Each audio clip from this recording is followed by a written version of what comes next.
We have to talk about Jagmeet Singh because he's not loyal to Canada, and he hasn't been loyal to Canada, which is very surprising as to how he actually got to be leader of a federal party here in Canada, leader of the NDP. But nonetheless, we're not going to, reverse engineer how he got there. We're just going to criticize how he got there and who he really is.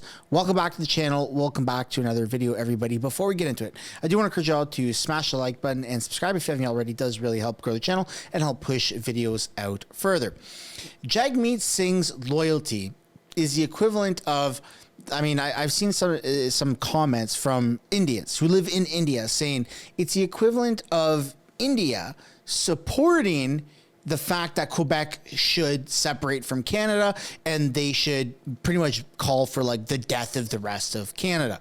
That's what Khalistan, from my understanding, is to India. Now, there are Sikhs who are still in support of India, and then there's like extremist Sikhs, from my understanding, that are part of the Khalistan movement, which wants to separate from India, be its own thing. But that is happening here in Canada. Now, this is my personal opinion, and I would love to know yours as we go along down here. But Jagmeet Singh is in support of Khalistan separatists. He openly supports, or did support when he was alive, Najar Singh, the guy that got murdered in Surrey, BC, potentially by the Indian government. And this is what's insane. Because of Jagmeet Singh's support of these extremists, or this extremist group, he's been since banned from India, which is wild, I suppose. Some people say it's a badge of honor. Others say it's, it's kind of crazy. But nonetheless, the fact that he's banned from India is pretty wild. So I don't think he could ever even be prime minister, because we're supposed to have good relations with India. And if he was in charge, if he had it his way, it would absolutely be destroyed. So we're going to take a look at a series of events of what Jagmeet's career has been, and just like straight up him on camera admitting that he supports Khalistan separatists, and it's wild. So all of this is public information. It's existed, but I've gone ahead and compiled it and brought it together in this video for everybody's convenience. So now let's start off with just Jagmeet Singh and people not liking him. Borderline some racism that's happened here in Canada. So this is from 5 years ago, where you have this fella right here told Jagmeet to his face that he should cut off his turban. Let's take a look at this. Bonjour, monsieur. Hello, How are you? Good to see you, sir. You okay? Yes, you too. Pleasure to meet you. You know what? What's that? You should cut your turban off and you look like a Canadian. Oh, I think Canadians look like all sorts of people. That's the beauty of Canada. Yeah, but I don't agree, sir. In Rome, you do as a Roman. Hey, but this is Canada. You can do like whatever you like. All right. All right. So in case you didn't hear what he said, you know what? You should cut off your turban. You'll look like a Canadian. And Jagmeet said, I think Canadians look like all sorts of people. And the man said, yeah, but, and then Singh cut him off. That's okay. I don't agree, sir. And then the man said, in Rome, you do as Romans do. Jagmeet said, this is Canada. You can do whatever you would like. And then he said, all right, take care, eh? And then that was it. So that is one of the many negative interactions Jagmeet has had. But that one remained somewhat civil. That's 5 years ago. And since then, they have only gotten more and more kind of violent. Let's take a look at this one. The NDP leader had just finished an event and was walking outside when someone called him a name. You voted non-confidence tonight if it came up? Corrupted bastard. Want to say something? What? Want to say something? I say nothing. Who said that? You got something to say? I didn't say corrupted bastard, but I Is that said... what you said? No, I did not say that. Who said it? Somebody behind me said that. Was it me? Was it you? No. You sure? If it was me, I'd admit it, buddy. Was it you or not? If it was me, I'd admit it. What'd you say then? I didn't say nothing. It wasn't me. It was a gentleman behind me, I guess. Who is it then? Point it I out. have no idea who it was, buddy. My word. You sure it's not you? No, 100%. You're a coward. You're not going to say it to my face. That's what's up. Say what? You're If not I gonna say it said to my something like face. that to you, I'd admit it. All right. And that would have been a golden opportunity to actually say it to his face, because the police are right there and there's literally nothing that Jagmeet Singh can do. And unfortunately, he's taken that moment and then done this whole like anti-bullying campaign. But the real bully here seems to be Jagmeet, with using his position, a position of authority, as Cartman would say, where he's a federally elected MP and he's trying to physically dominate somebody else. So ever since 5+ years ago, when Jagmeet faced, some comments about who he is, not his policies, but who he is or his culture, it's only gotten a little bit more complicated for everybody involved. And then, of course, there's the drive-by comments that you may or may not remember. Let's take a look. If anything goes on, if it's not, I'll say it's real. Prime Minister's hey, listen, if you're homophobic, keep it to yourself. Your homophobia is very inappropriate. You're driving away and causing an accident. I'm right here. You can have a conversation if you like. Yeah, if you could, sorry about that. All right. So obviously that wasn't a very good interaction with Jagmeet. And then we have his appearance here on breakfast television where, he was just kind of confronted face to face. It wasn't aggressive. It's not any heckling, but let's just take a look at this. Okay. Also happening yesterday, Mr. Poilievre was penalized for some of the name calling that happened during the House of Commons question period this week involving yourself. You have, said, hey, we don't want to continue this kind of argument and decorum in the House of Commons. Pierre Poilievre wouldn't take back those comments. So the comments, including calling you a fake and a phony, I feel like name calling has been happening for quite some time. For you, there was a moment where it seemed as if you stepped out in the aisle and, it was inaudible, but what did you say when you stepped out? Was it, I'm right here, bro? Were you looking to start a conflict there? Well, I don't tolerate bullies. And what I'm seeing a lot of is this bullying tactic that Pierre Poilievre and the Conservatives, they send their mobs after people they don't agree with. They send people to silence people, harass people. And I don't stand for bullying. So I stood up to bullies on Parliament Hill, and I stood up to Pierre Poilievre as a bully. And it's clear that that's what he resorts to, name calling and insulting people and putting people down. I don't want that to happen. I don't think that's good politics. I think we should be able to attack people on their policies. And I attack Pierre Poilievre for his policies, the fact that he wants to cut people's pensions. Seniors work so hard. They deserve their pensions. In fact, we should probably strengthen their pensions, not... Yeah, so in that clip right there where Andrew Scheer and Pierre Poilievre are sticking their heads down the aisle, that's because Jagmeet got out of his seat and literally said, fight me, bro, let's fight right now, to Pierre Poilievre and the Conservative bench. And you can see the Conservatives are all looking over like, what are you doing? This isn't something that Canadians do. Like, you want to fight us? This doesn't make any sense at all. And you've seen a rise in somewhat extremist behavior by Jagmeet Singh. Unparliamentary, unprecedented, and to be honest, it just shows that he's unfit to not only be a politician, but the leader of a political party. And that's just how he's acting. That's not what reporters, what journalists, what media have to actually say about him. And in terms of what India has to say about him, none of those are good things. Let's take a look at this video here of India News really going after Jagmeet and showing the hypocrisy in the words that he chooses to say. Get more breaking updates, and in fact what we are learning so far in the latest escalation between the Canada-India ties. In a rather unexpected twist, Canada's new Democratic Party leader Jagmeet Singh, who is known for his vocal support of the Khalistani movement, has left the reporters amused. During his recent press conference, he has called for the expulsion of Indian diplomats and sanctions against India amidst the ongoing diplomatic row over the death of the Khalistani terrorist Hardeep Singh Nijjar.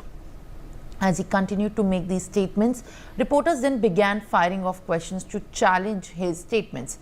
Unprepared for the unexpected Q&A round, Singh walked out abruptly. This whole scene became an unexpected moment of humor. Let's in fact see how in fact this looked like.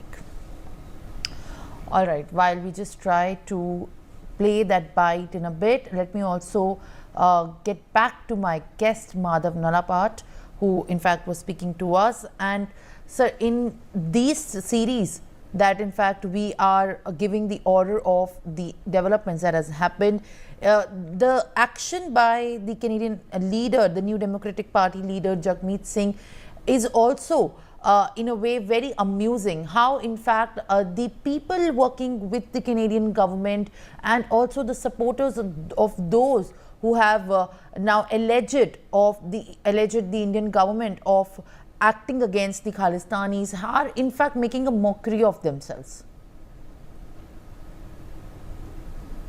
All right, we have the bite of Jagmeet Singh playing out. Let's listen in. We will also urge Canada to ban the RSS, which is a right-wing extremist militant group from India that has branches in other countries, including in Canada, that promotes violence and division. We'll also urge Canada to impose severe and strict sanctions on Indian diplomats. Or have there been threats against you? You're one of the most prominent Sikh Canadians in this country. It would be notable if there have. As I've said, it's not about me. I mean, the RCMP putting forward the seriousness of what they've described yesterday should be enough for us all to be very worried. I just want to say, you were putting forward. I want to ask about the sanctions that you want to put forward. How do you balance that against Canada's economic interests and suggesting severe sanctions when that would have potentially devastating effects in Canada's economy? Thank you. I'm not saying whether or not you had personal threats. What do you I'm make not of saying Indian that name you're when you leaving open that assumption. We're going to let her walked out of his own press conference. Also, that's still not how it works. Yeah. We can't just go online. All right, viewers, there you have seen how in fact the New Democratic Party leader has in fact in front of reporters made a mockery of himself when questions were fired upon him and when he asked for the sanctions against India to happen. This in fact was a series in which the entire incident has happened, and in the latest this only keeps on to suggesting how the Canadian government fails to prove what it in fact claims. This makes rather more interesting comments as the Indian government and the MEA in fact has been very clear with its stance as far as the stand over the Khalistani movement and the death of Hardeep Singh Nijjar is concerned. Now, shifting our focus to other important developments. Yeah, so it's not looking good for Jagmeet. Like, he's being roasted here in Canada. He's being roasted in India. He's banned from India. Potentially, maybe soon, he'll be banned from Canada. It's just not looking good for Jagmeet. And the fact that, I mean, he talks a lot of nonsense in his press conferences, and then he leaves his own press conferences, leaving reporters essentially speechless. Like, hey, whoa, that's not how that works. You don't just walk away like that. Like, nobody does that. No one has done that. For crying out loud, Pierre's certainly never done that. Justin Trudeau's never done that. He's walked out of the house, but not out of his own press conference. But Jagmeet is his own special breed. And now, just to kind of recap what exactly happened with the Indian diplomat that got recalled to India, but Canada is saying that they got expelled. Let's just kind of glaze over that, because that's important as well. Good evening. The political relationship between Canada and India is now characterized by mistrust. That's according to India's High Commissioner to Canada, who has been expelled from the country. He's pushing back against allegations by the RCMP and the federal government of his involvement in serious criminal activity. CTV's Jeremy Sharon starts us off. In a stunning exclusive interview before being expelled from the country, India's top diplomat denies serious allegations of criminal activity, including any involvement in the murder of a top Sikh leader in BC last year. You yourself are a person of interest in the murder of Hardeep Nijjar. Did you have anything to do with his murder? Nothing at all. No evidence presented. Politically motivated. Indian High Commissioner Sanjay Kumar Verma told CTV's question period with Vashi Kapelos his government has never been involved in the targeting of individuals with the end goal of their death. Let me put to you what Minister Zoli said. The decision to expel these individuals was made with great consideration and only after the RCMP gathered ample, clear and concrete evidence which identified 6 individuals as persons of interest in the Nijjar case, one of whom is you. Which Vashi was never shared. Let me see what the concrete evidence she is talking about. As far as I'm concerned, she is talking politically. As far as I'm concerned, she has got nothing in her hand.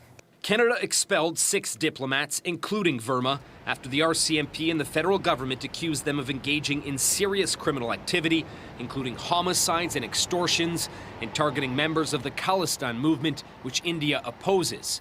Verma insists Canada hasn't presented any proof of its claims. Unfortunately, not a shred of evidence has been shared with us.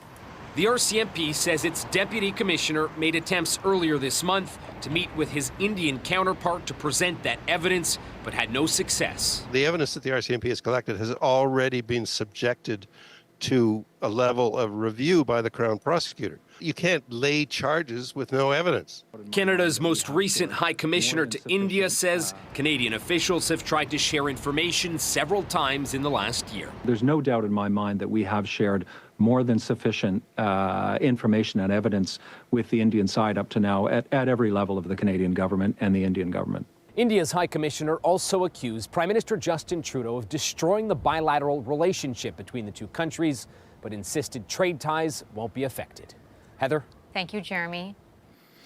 Yeah, so I think Canada needs to get their ducks in a row because, like, this is so disingenuous to people, right? The fact that Canada is saying we expelled diplomats when, as time has gone on, you've gotten to realize the timestamps and the sequence of everything where, yes, Canada did, expel, but it wasn't until after India already recalled those diplomats. So that on its own, it just shows insane levels of weakness by our Canadian government.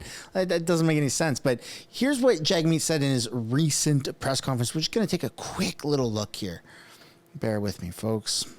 Here for you. We're going to fight for you. We're going to use the power that we have to continue to raise your voice and focus on your needs and your demands. That's what our focus is. Are the NDP happy to just let the paralysis continue? You're saying the Liberals should just comply with the motion. So you're happy for the status quo to just continue? I think the Liberals should actually move forward. I think they're to blame because they're not moving forward with accountability. And the Conservatives are absolutely to blame for playing games. They're absolutely playing games. They have no interest in Parliament functioning. But that's not new. They've always been like that. The Liberals need to follow through with what's being requested. They need to show accountability, and the House can move forward. Disarray right now, is this not your political opportunity to extract more out of the government? Can you explain to New Democrat voters, people who voted for you before, why you're not negotiating with the Liberals and not trying to use this moment of weakness with Mr. Trudeau to gain more for the people who voted for you previously? Right now, we're focused on a number of things. We know that the pharmacare bill has been passed, and we want to see negotiations with provinces. So we're going to urge the government to negotiate and make sure people can get free birth control. People can get free diabetes medication and devices. So we'll be urging the Prime Minister and the Liberals to make those negotiations happen and sign those agreements.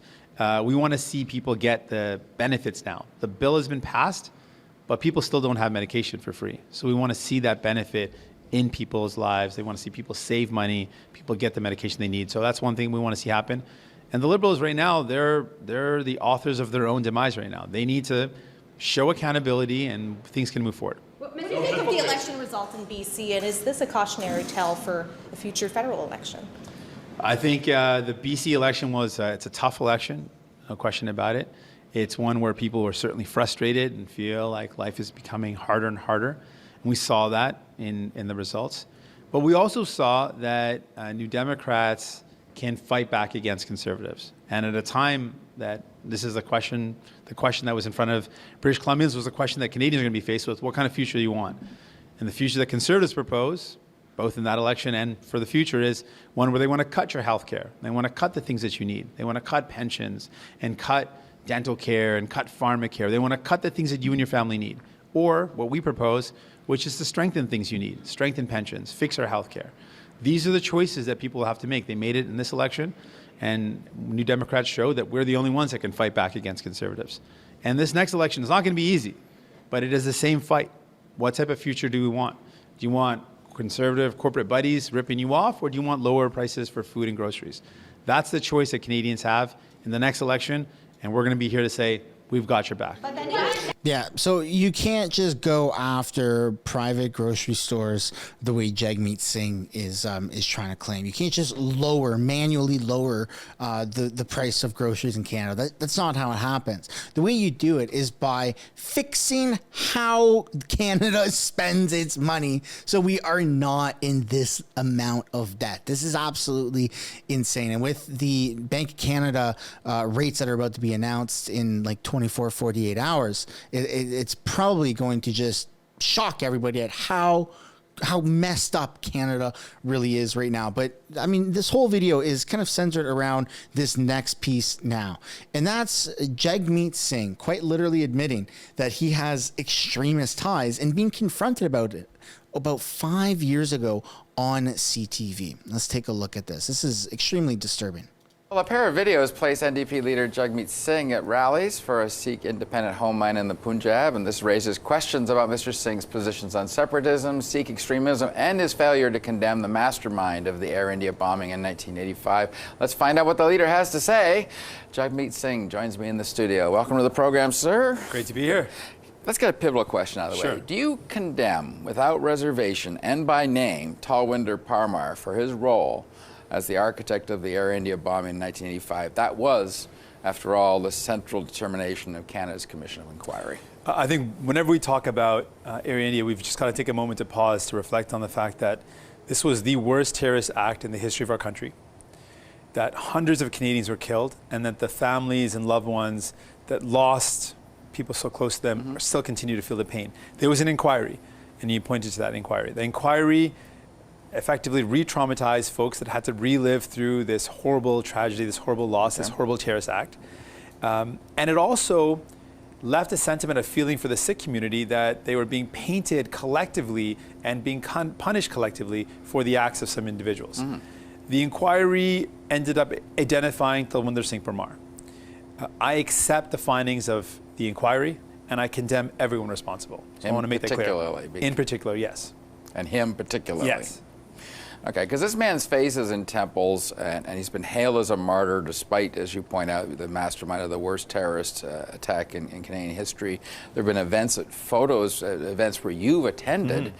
Don't you get on the stage and go, this looks bad? Even though I'm not a sympathizer with this man, this is a terrible optic. Well, I think the first thing you touched on is how would it make someone who's lost a loved one feel? Of course, it would re-traumatize someone to see someone that the inquiry held accountable. To see that would re-traumatize people, it would re-traumatize Canadians. It's hurtful. I think it's also important, though, to keep in mind the context that the Sikh community has been the subject of a genocide, of violence, an attack against one of the most revered places of prayer, where thousands of Sikh civilians were killed, a government that organized, state-organized violence against a minority community. In that context, there are some people in the community that don't accept the official record, that question the official record. And while my position and my approach has been different, I do understand where that comes from, where that pain comes from. So I understand that, and my goal has always been, okay, how do we work towards moving towards a place of peace and reconciliation by understanding the realities and the complexity of the situation? But, you know, if Justin Trudeau went to a rally where the FLQ killers of James Cross or Pierre Laporte, where there was a big blow-up photo of them, and he was standing in front of it, I'm sure he'd get off that stage in a hurry. Shouldn't you have? Well, so for me, I mean, I think the question is, why would I attend an event where there's different pictures up? At the end of the day, I've experienced and I understand the pain and trauma that the Sikh community has gone through. I understand it as someone that grew up with parents who wouldn't talk about the pain of what they experienced, the fact that every Sikh knows someone who's been killed because of government violence around 1984. Because of that pain and trauma, I grew up with that as well, and I felt frustrated and angry, but I used my frustration and anger into something positive. I talked about how, as a member of a marginalized community, I could build a society or work towards building a society where no one is left behind, where everyone enjoys access to resources. And so I've talked about ways to move forward, and I feel like if I can connect to someone in that audience and talk about ways forward, I've done something good, and I have to be there to do that. If I don't go there, I leave the space vacant for someone else to share other views that maybe I don't agree with.